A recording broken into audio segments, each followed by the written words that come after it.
जो मैं 1857 की गदर की जो कहानी सुना रहा हूँ एक शहज़ादे की, वो तो आपने देखा कि किस तरीके से एक शहज़ादा जो है एक फ़कीर के साथ ज़बान लड़ाता है, सिर्फ फ़कीर के ये मना करने पर कि तुम एक फाख्ते को दोपहर में क्यों मार रहे हो जो कम वज़न का होता है, 10-20 मारोगे तो एक आदमी का पेट भरेगा।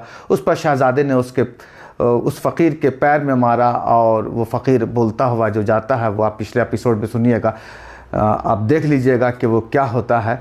अब हम यहाँ से आपको आगे के सूरत हाल बता रहे हैं कि उस फ़कीर की बद्दुआ किस तरीके से लगती है। देखिए, फ़कीरों की जो बद्दुआ जो है लेने से पहले ये सोचना चाहिए कि क्या होता है।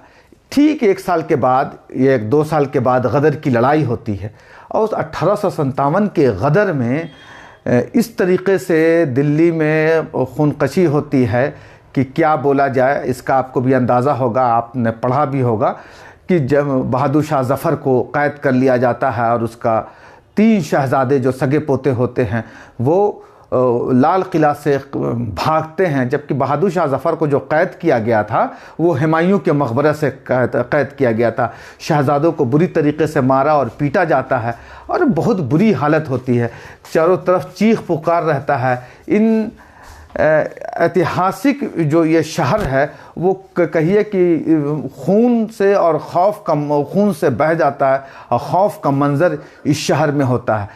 बादशाह जो है तो वो तो कैद हो गया। अब ये 3 शहज़ादे, जिसमें एक वो भी शहज़ादा था जिसने फ़कीर के पैर को पर मारा था, उसको चोट लगी थी। तो ये तीनों शहज़ादे जो हैं वो निकलते हैं, भागते हैं लाल किला से, और भागते भागते ये पहुंच जाते हैं पहाड़गंज की तरफ। घोड़े पर वो घोड़े से सवार होकर के वो पहुंचते हैं।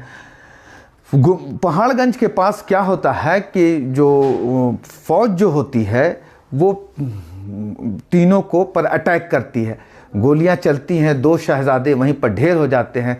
तीसरे शहज़ादे को गोली नहीं लगती, मगर घोड़े पर गोली लगने की वजह से वो गिर जाते हैं।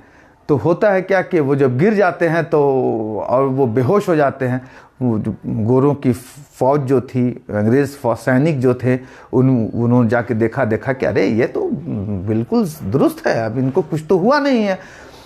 तो इनको उसको कहा कि खुश भी होता है कि देखिए हमने शहज़ादे को लेकर के आ रहे हैं, बादशाह सलामत खुश होंगे, माने जो अंग्रेज़ का जो अधिकारी होंगे, जो उसके फ़ौज के लोग होंगे, वो बहुत खुश होंगे। आता है और देखता है कि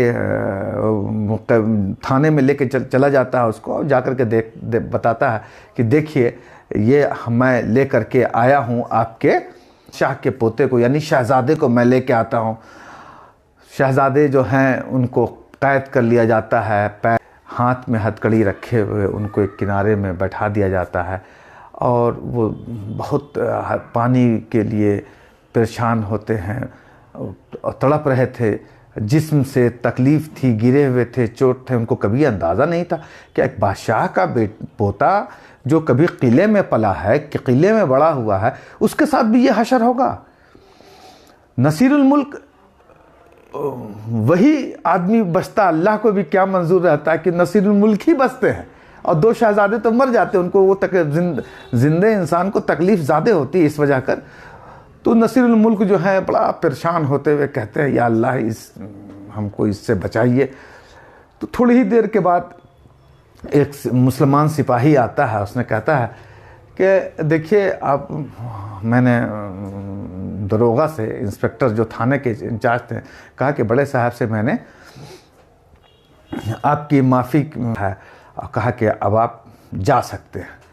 बेहोश हो उसको वो सुनता है, शहज़ादा जब सुनता है तो बड़ा खुश होता है और जो थाना से जो पहाड़ी कैंप कहलाता है वहाँ से वो निकलता हुआ भागता हुआ जंगल की तरफ जाता है और चला जाता है, दौड़ते भागते भागते एकाकी 2 किलोमीटर का सफ़र तय किया होगा कि वहाँ जो है एक पेड़ के नीचे बैठता है और उसी पेड़ के पर फाख्ता जो है बैठा रहता है। कहता है वो नसीरुल मुल्क जो शहज़ादा है, जो बहादुर शाह ज़फ़र का पोता है, वो कहता है कि मेरे से तो अच्छी ज़िंदगी तुम्हारी है, तुम तो एक जगह कम से कम तो हो, वहाँ तो आराम तो कर रहे हो।